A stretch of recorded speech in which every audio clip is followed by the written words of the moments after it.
There are all kinds of predictions and prophecies for what will happen, and a lot of people seem to want to know my opinion. Personally, I find this orgy of New Age spirituality and mysticism disturbing. I also think that prophecies and predictions are pragmatic in origin and disconnected from free will. I would hope that people would be smart enough to realize that their own actions are what will determine the outcome of the future and not some prophecy or higher power who controls things from behind the scenes. In fact, this disconnect from reality is the heart of the manipulation that we are under. The elite control reality by controlling how people interpret their reality. One of the best ways to do this is with religion. Whenever people have incomplete information, we often try to fill in the gaps by using our imagination or subjective reasoning. We try to find logical, rational explanations for things. And when there are none, we often make them up on our own because it's easier than doing research and sorting out the information from the disinformation. 1,000 years ago, the scientific method was developed by a Persian scientist named Al-Hasan as a means for finding the truth. The truth can often be difficult to find, which is why many people prefer simple, seemingly rational explanations over more correct ones. Science has also been guilty of using shorthand to formulate conclusions based on incomplete evidence. This is why the standard model of physics has gaping holes in it, where string theory can't seem to tie quantum mechanics and general relativity together. The folly of religious belief systems is that they hold certain things to be true based on faith and not proof. In this sense, string theory is also a religion, although a bit more complex than Judeo-Christian philosophy. Another failure of religious belief systems is the idea that fate controls the course of our lives and our history. This philosophy breeds apathy, as people think that they are too small and insignificant to have any effect on their world, even though their seemingly insignificant daily actions manifest themselves out into the world every day, changing it in some small way that will be amplified over time through the butterfly effect. The biggest trick in the book is to convince people that their actions mean nothing and get them to give up before they even start trying. An even better way to stifle dissent is to convince people that the best way they can help is by taking action that will have no real effect on the actual world itself. Compare the effectiveness of praying to God or a higher power versus going out and joining a movement and actively being the change that you wish to see in the world.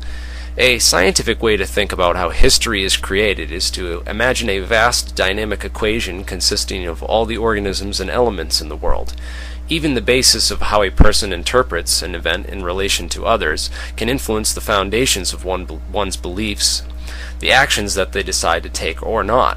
This is why propaganda is and has been used as a means to manufacture consent and manipulate the beliefs, actions, and thus the outcomes of history.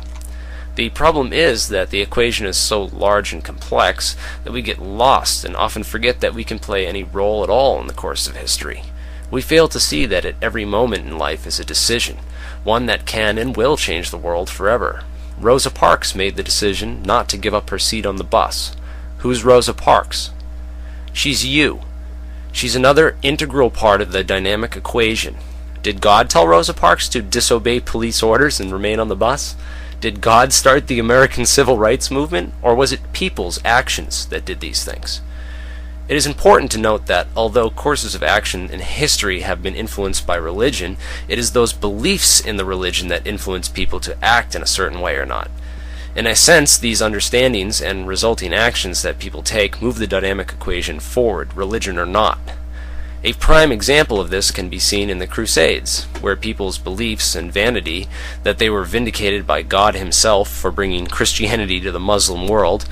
Well, what really happened is that the manipulation of beliefs and analytical systems, where those fighting for the Crusades were made to rationalize their role as Christian crusaders and support carrying out imperial agendas for their secret masters, under the false pretext that this would help get them into heaven.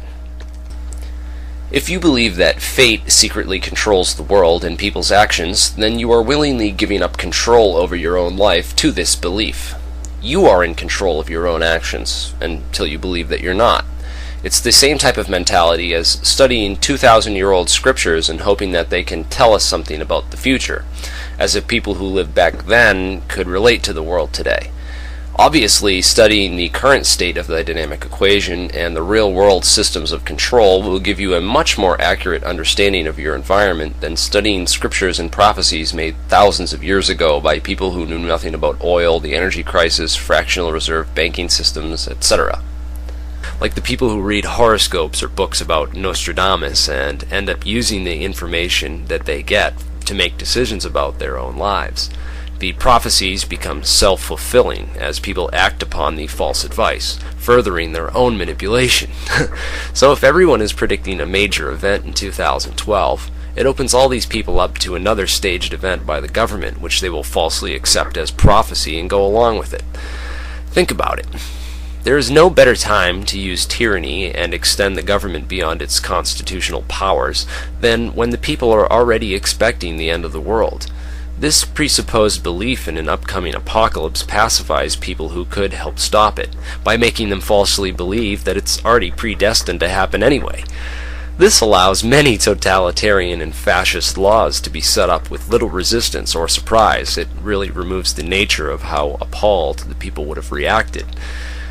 So in order for us to prevent another 9/11 or faked alien invasion, we need to first understand how these mechanisms of influence work inside the mind. The first step is controlling what information people are exposed to. The Big Six corporations do this by controlling the mass media. It is through the process of filtering and feeding of certain information that we are manipulated. Therefore, the only way to be completely free from manipulation is to have complete freedom of information and sharing of that information. The internet has been the first step toward this crucial goal, and it has worked wonders for our way of life, how we communicate, and how we do business.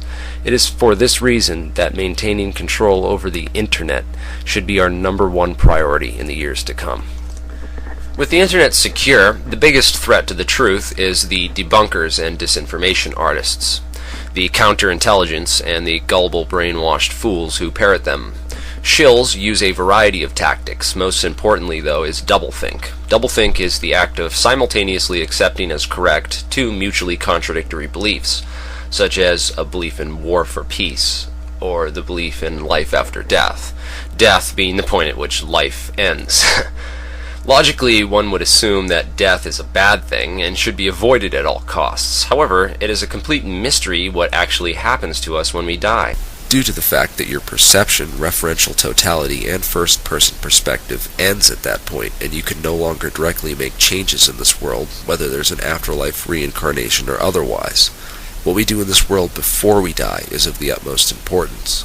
The world we were born into was created under that same predicate. Its environment was influenced and set up by people who were alive before us. The next generation inherits the world we leave behind, regardless of where we go when we die. Your sins leave stains in the dynamic equation. Your actions, good and evil, resonate throughout the void. All that will remain of you is the impact that you left on the world. Your treasure's not in heaven. It's right here on earth. It's called the human race. 2012 could be the apocalypse, the rebirth, the revelations, a mass awakening, a new world order takeover with mass arrests, detentions, and enslavements, or nothing at all.